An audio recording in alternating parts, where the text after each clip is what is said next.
Efemérides de hoy, viernes 1 de marzo. Hoy, por cierto, es el Día de la Constitución. Pues la pobre que últimamente la vaspolean cada vez que pueden, cada vez le dicen de todo. Bueno, hoy es el Día de la Constitución. A ver si podemos tener alguna buena Constitución en algún momento y sentirnos orgullosos de hoy día de hoy 1 de marzo. Así que esta pobre Constitución que, bueno, no creo que le queden muchos días de vida, tal y como está.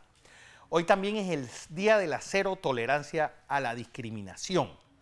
Y la discriminación en todo sentido, de sexo, religión, raza, color de piel.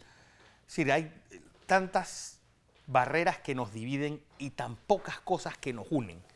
Esa es la gran paradoja del mundo, el mundo de la globalización, donde todo está concentrado, todo está conectado, pues y cada vez estamos tratando de ver qué tenemos de distintos para poder tolerar, esa palabra tan espantosa, tolerancia. Esa palabra yo la verdad es que es una de las palabras que siempre lo conversaba con el rabino Gustavo. Tolerar significa que, bueno, te aguanto, pero no creas que te quiero tanto.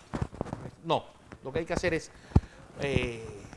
saber convivir con el que es distinto y saber respetar las ideas de todos.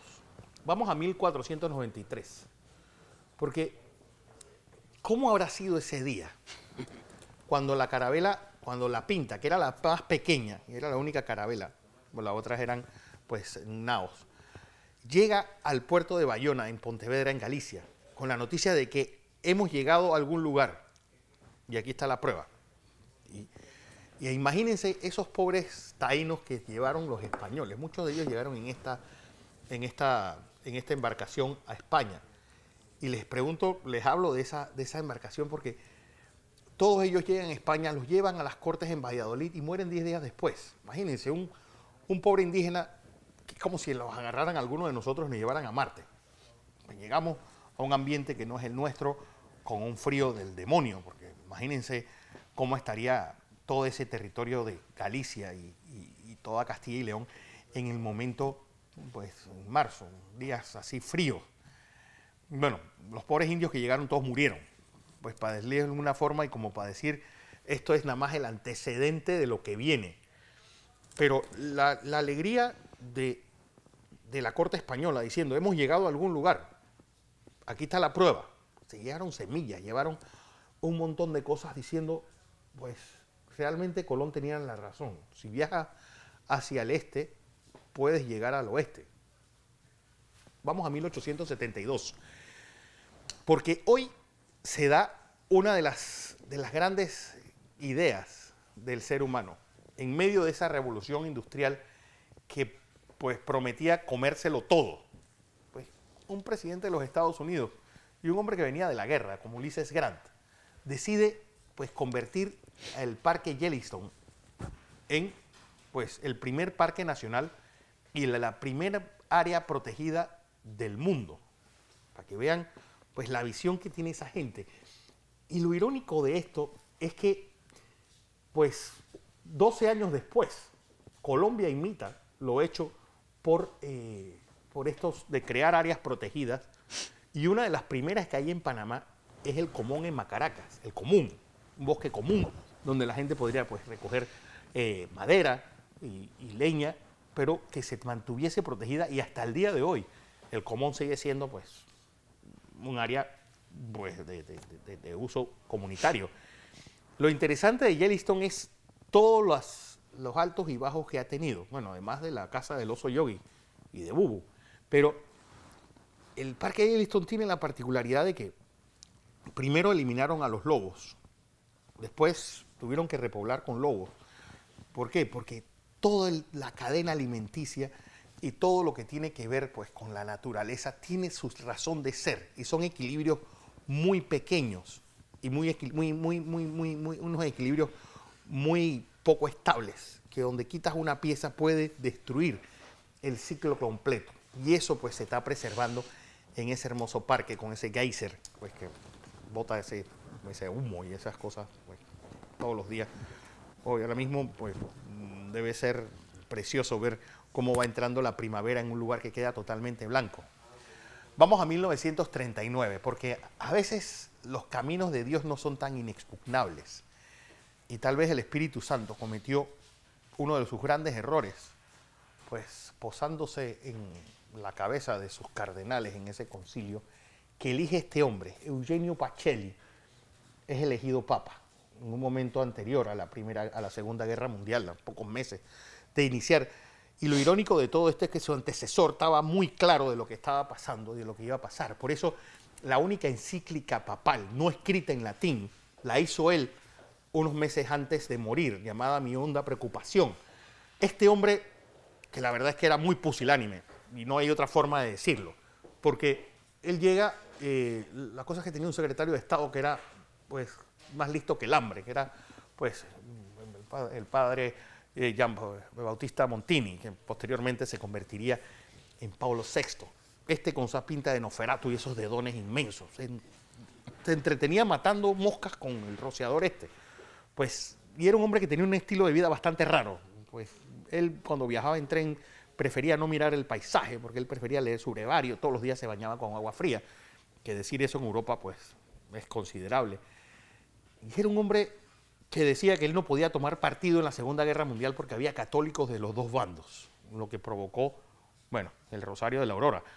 Y posteriormente, pues prestó a su iglesia para que sirviera de escondite a los nazis y salieran, pues, muchos de ellos con pasaporte diciendo ahora que eran sacerdotes, pues en la llamada ruta de las ratas. Lo bueno de todo esto es que la forma más fácil de reconocer a un miembro de las SS era quitarle la camisa, porque todos tenían en su antebrazo izquierdo tatuado su tipo de sangre, y así fue que fueron descubriéndolo poco a poco. Pero pues su labor también durante la Guerra Fría, más que convertirse en un mediador, se convirtió fue en un jugador de uno de los dos bandos, por ese odio acérrimo que le tenían a los comunistas. Tanto así que Stalin siempre le decía, bueno, ¿y cuántas divisiones tiene el Papa? Por la cuchara que metía cada vez que había ese tipo de conversaciones, pero pues las cosas se pusieron bastante normales después, con la llegada de Juan XXIII y hacer esa especie de, así como si Juan XXIII se le reconoce por el ayornamiento, en la llegada del Concilio Vaticano II, a Pablo VI, que sabía por dónde venían los tiros, se le reconoce por su Ostpolitik, o su política hacia el este, y pues la regulación con sobre todo con el bloque soviético y tratar de bajar las tensiones. Bueno, ¿y cómo lo hizo? Pues creando un partido que fuera parecido al de los comunistas y sirviera igual para nada como los comunistas, llamado Democracia Cristiana. Pero, otra cosa, porque vamos a 1953, porque el mundo pudo respirar en paz. ¿Por qué? Porque este energúmeno, realmente uno de los grandes demonios de toda nuestra historia, un genocida, bueno, ¿qué se le puede decir al que le conoció en su momento como el padrecito de los pueblos? Un hombre que lo definió, pues Charles de Gaulle, y yo les contaba hace unos pocos días, Charles de Gaulle le puso en su biografía, Stalin es un hombre que solamente está obsesionado por el poder, y esa obsesión por el poder lo ha hecho perder pues el sentido de la solidaridad, de la ilusión y de la piedad. Un hombre que ve en cada persona, no una persona, sino un obstáculo a lo que él va. Bueno, ese obstáculo les costó 30 millones de personas, que pues entre la purga y la gran purga, entre los últimos, por ejemplo, la llegada de Molotov a la Cancillería, a las Relaciones Exteriores, a la Comisaría de Relaciones Exteriores, cuando le dijo con una sola orden, necesito que me limpies la sinagoga. Y empezó una especie de progromo, que fue lo último que tuvo, pues que fue pues, sacar a todos los judíos que quedaban en puestos importantes en la Unión Soviética. Así como Lenin muere obsesionado con la electricidad, muere obsesionado con los lobos. Pues siempre tuvo sus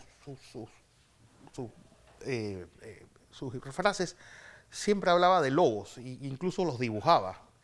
Lo extraño de la muerte de Stalin es que Stalin tenía acumulados sus cheques en su escritorio que posterior a su muerte desaparecieron todos.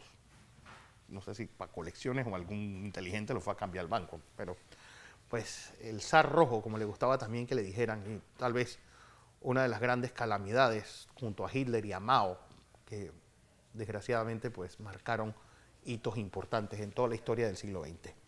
Vamos a 1987, porque qué gran paradoja es que por un lado pues la naturaleza gane un parque nacional y crear áreas protegidas en el mundo. Y por otro lado fue un día como hoy de hace 32 años, cuando un grupo de expertos de la ONU dijeron, señores, la capa de ozono se está desapareciendo y lo peor es que está desapareciendo por la Antártida. Bueno, de ahí viene la concienciación del uso de aerosoles, de este gas que se le mete a los aires acondicionados y todo lo que estaba pues tratando de acabar o que acabó con esta capa de ozono. Ha habido cierta reversión, no es suficiente, así que pues esa lucha permanente por cuidar esta capa invisible que lo que hace es cuidarnos de que los rayos solares no entren tan directos a la Tierra. Vamos a 1998, porque un día como hoy, ¿se acuerdan esta película? Pues de Jack y la otra rubia, que se mueren ahogados porque no cabían los dos en una tabla. Bueno, Titanic es la primera película en alcanzar $1.000 millones de ganancia. Pues un proyecto de James Cameron, bueno, con un montón de errores históricos y un montón de problemas de producción, pero pues una joya del cine. 10 premios Óscares y la historia, bueno, de esta pareja en medio de uno de los desastres marítimos más grandes de toda la historia, el insumergible. ¿Saben que del Titanic, de las 4 chimeneas que tenía, una era de adorno, no funcionaba? Y ahí lo tienen, a James Cameron, por cierto, que es canadiense. La gente cree que es americano, pero no es canadiense. Después hizo pues esa aberración llamada Avatar, y ahí lo tenemos pues con esta maravilla llamada Titanic, que llega a $1.000 millones.